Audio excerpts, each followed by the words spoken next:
Five Nights at Freddy's was real? No, but seriously, what if FNAF was a real-life animatronic pizza restaurant a la Chuck E. Cheese and Showbiz Pizza? I want to brainstorm what an actual Freddy Fazbear's Pizza could look like as a celebration for my 1-year anniversary on YouTube.com. As unfortunately, this channel was started with a FNAF video. I'm going to go through each and every at least each and every animatronic that matters, and determine if they would work in a real-life animatronic pizza parlor. So what are the guidelines? Obviously, you don't have a ton of real-life examples of this kind of restaurant, besides from Chuck E. Cheese and Showbiz Pizza, so they will be the foundation for this concept. This would be a restaurant for families, so obviously I'm not going to stuff dead bodies into the animatronics to make them come alive at night. Well, maybe if the business is slow, I would consider it. I'm only going to be focusing on the animatronic show aspect of my FNAF location. I'm not going to go over the arcade games or the menu, because it would be the same thing every arcade has to offer. You're not coming to Freddy's for that, you're coming for the band. Also, stay tuned for the end, where I unveil a drawing I made for my proposed FNAF IRL animatronic band. I think that's about it, so let's start with the animatronics I definitely won't include. So frustrating, we all know what we're talking about. So let's get this out of the way. Springtrap, Mimic, you can't be in my establishment, cause you unalive people. Like, I don't know what else you want me to say. Sorry, Fredbear and Spring Bonnie, but you two are a lawsuit waiting to happen. Our location will have animatronics and maybe some costume characters, but there's absolutely no reason to combine those two things. Like, how much money could I have possibly saved Fredbears? And you have to be so careful, because if you breathe too hard in the spring locks, you're gonna get spring trapped in there forever. You know who wears the Chuck E. Cheese suit at Chuck E. Cheese? Teenage employees. You think teenage employees can handle that many safety precautions? And no, I'm not building an entire backroom for the express purpose of having people bleed out into suits away from guests. Even if they weren't Springlock suits, I still wouldn't want Fredbear and Spring Bonnie because they're weird character designs. Why are they this gross yellowish green color? That's not appealing to modern audiences. Yeah, you two are out of here. There's a door.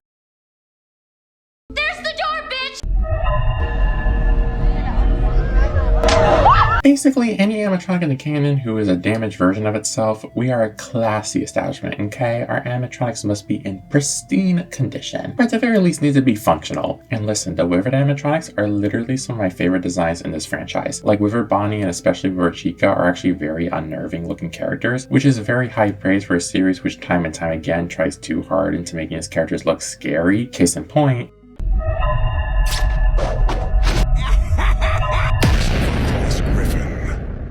thought you thoroughly learned your lesson. Okay, these guys cannot be in a children's entertainment establishment. Like, there's no way. You know how many frontal lobes are gonna get chomped off? Also, they're not even real. They're hallucinations caused either by sound discs or gas, depending on what theory you believe. Before you say, well, why don't you open an adults-only location and have the nightmares there? First of all, Nimrod, I already have a plan for that. And second of all, these animatronics would be too scary for children. But for adults, they're just ugly, busy designs which are not good for business. And besides, they look expensive to maintain. The only audience I can see them working for is like kids, specifically in like the 12 to 14 age range. So they're old enough to not be too scared by them, but young enough to think they look cool. And that range is too narrow. And before you say, well, why don't you have them for a Halloween overlay? First of all, Nimrod, I already have a plan for that.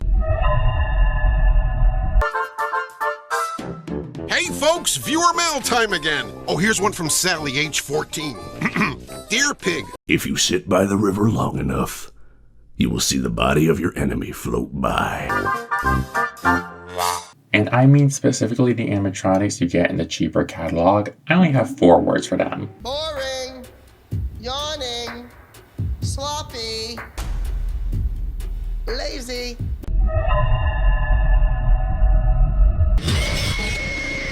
So you may be surprised I'm not including the glam rocks, and that's for one reason. They are too expensive. A highly overlooked flaw in Security Breach is that they never explain how Fredbear's went from a couple chain restaurants in Utah, allegedly, to a megaplex with Disney Park caliber animatronics. We have 2 famous real-life examples of animatronic pizza chains. You know how successful Chuck E. Cheese and Showbiz Pizza were? They both went bankrupt, and they were forced to merge with each other to survive. And even after the merger, they kept filing for bankruptcies, to the point that they don't even have animatronics Glamrocks in their locations anymore. Not only are the Glamrocks the most advanced models in this franchise, but they have high enough artificial intelligence to where they can form romantic relationships with each other and get jealous to the point of trying to destroy each other. That's an HR nightmare. Who am I going to hire for that? The only benefit to having the Glamrocks, and I can't believe I'm saying this, but they would be so popular with the furries. And you know the furries have the cash to spend. But again, we aren't making that kind of establishment. This is for children. And I'm sorry to say this, but the children of today don't really care about gay robots.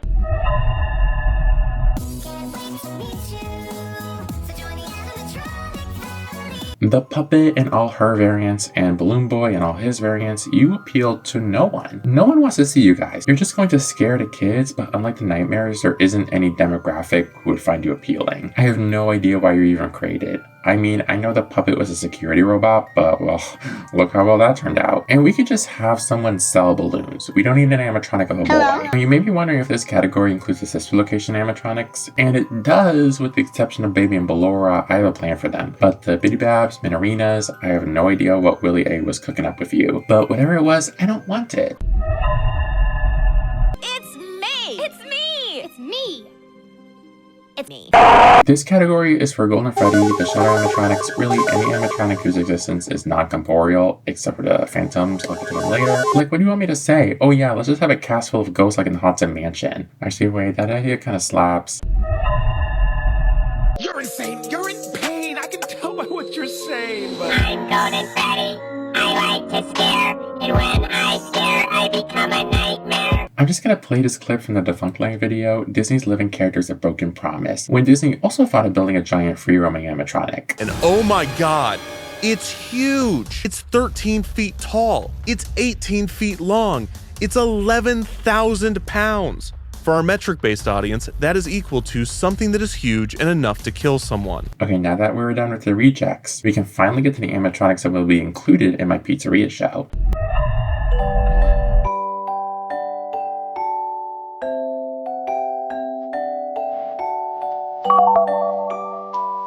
And let me clarify that I only mean Circus Baby, Ballora, Funtime Freddy, and Funtime Foxy, and maybe a little bit as an occasional overlay for Funtime Foxy. None of the other weird humanoid sister location freaks that scream I was created by someone who is mentally deranged. So the sister location animatronics will not be in the main band. To explain, I'll have to go into some Chuck E. Cheese history. When Chuck E. Cheese was first starting up, they wanted to entertain kids, of course, but they figured they should also have an area for parents as well. So they designed the cabaret/lounge area. Now, it's not like in this area they served alcohol. It was just a quieter area for the arcade games, but it would usually feature one animatronic who does a solo show, typically as a piano lounge singer. Here we had classic animatronics such as Dolly Dimples. No, not you, Dolly Dimply. Dolly Dimples, Artie Antlers, and BB Bubbles. You can probably guess that this show was pretty short-lived, but I think it would be perfect for the Sister Location characters. So Sister Location didn't really have an animatronic band. According to the lore, both during Circus Baby's Pizza World and Circus Baby's Entertainment and Rental, they all acted as solo acts, which makes sense as none of them play an instrument, and also I don't think kids would really like them. The whole clown aesthetic isn't that popular with kids, but it would be perfect for adults, especially unfortunately Ballora. I just know drunk dads are gonna throw themselves towards her. So how it would work is that these four would cycle through who appears in the lounge area, and since there are four, we can have them change out during each season. I was thinking Circus Baby in the spring, Funtime Freddy in the summer, Funtime Foxy in the fall, and Ballora in the winter. Circus Baby will perform all her features we were told of in the beginning of Sister Location. Maybe let's workshop that ice cream dispenser. Funtime Freddy has a ventriloquist show with Bon Bon. Funtime Foxy, according to Ultimate Custom Night, is like a thespian. I don't know, just give a comedy routine. And have Ballora do her ballet routine with a staff member on site with a stun gun. Do not let them complete the sentence.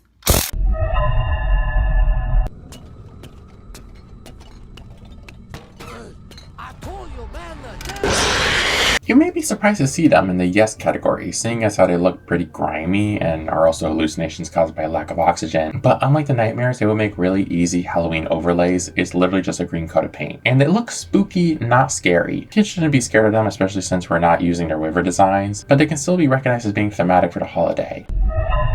You know, they send people here, they send people to work at Freddy Fazbear's Pizza. Great establishment. I mean, no, really, it's the best. They do it. So, who do we have left? We have the FNAF 1 animatronics and the FNAF 2 toy animatronics. So to determine which one will be in our main band, I'm going to rapid fire some categories that I believe are important in an animatronic show. Czy to Freddy Fazbear?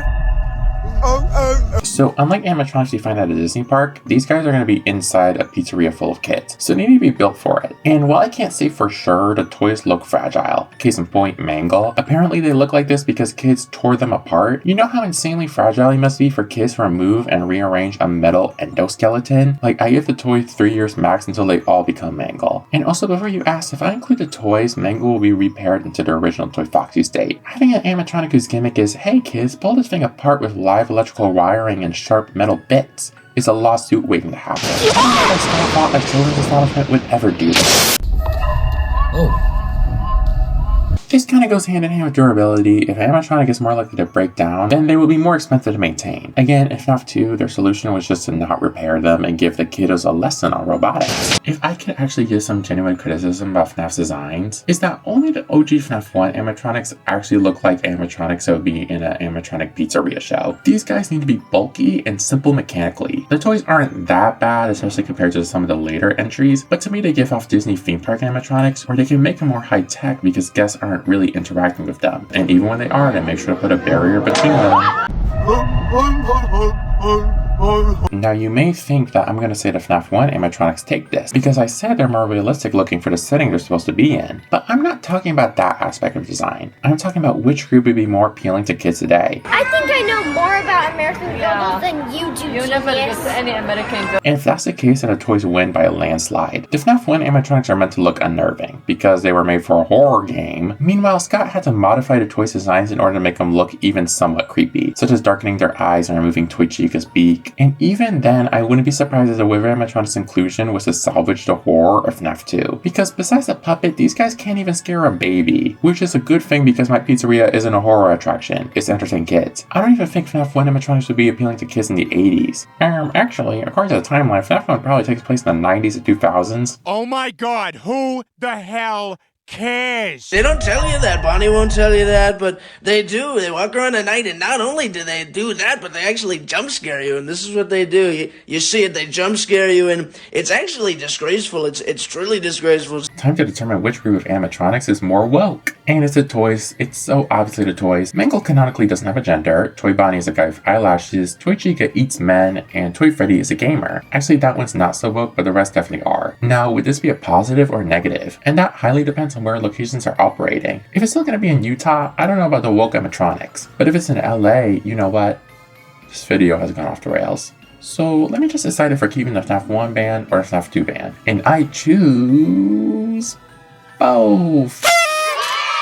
That's right, my band of FNAF animatronics would feature new designs that feature the best of both worlds. They have the cute designs of the toy animatronics while having the fur-lined and durable outer shells of the OGs. I also gave them clothes, which may be controversial, but it actually saves costs on covering their entire endoskeleton, and you can easily change your outfits for holiday overlays, or to just give them a refresh. Foxy is now in the core band because his role as a separate solo act has already been filled by the sister location animatronics in the lounge. Also, I didn't include Toy Foxy because their design is too similar to Funtime Foxy's. Now they all have a clear role in the band. Freddy and Chica are both lead singers and lead guitarists. Basically, they swap roles whenever the song they're singing requires one or the other to be lead vocals. This is something both Chuck E. Cheese and Showbiz Pizza did, and it makes sense because you can use a greater library of songs. Bonnie is now on the bass, and Foxy is of course on the drums. But every animatronic band needs someone on the keys, so everyone welcome Roxy Wolf to the show. Now the gender balance is basically even. Bonnie counts for both, so it's fine. Well, we did it, guys. We finally made FNAF real. Well, actually, I made FNAF real. You just kind of sat here and watched, which I appreciate. Hey, why don't you like, comment, and subscribe if you made it this far? And oh, of course, don't forget to smile. Actually, I just completely forgot about Funtime Chica for the sister location animatronics. We can include her too. She can be like a special limited time event. So like when Funtime Chica shows up, it's like a huge thing. It's like, oh my god, tell your friends. They have Funtime Chica. She's like the McRib.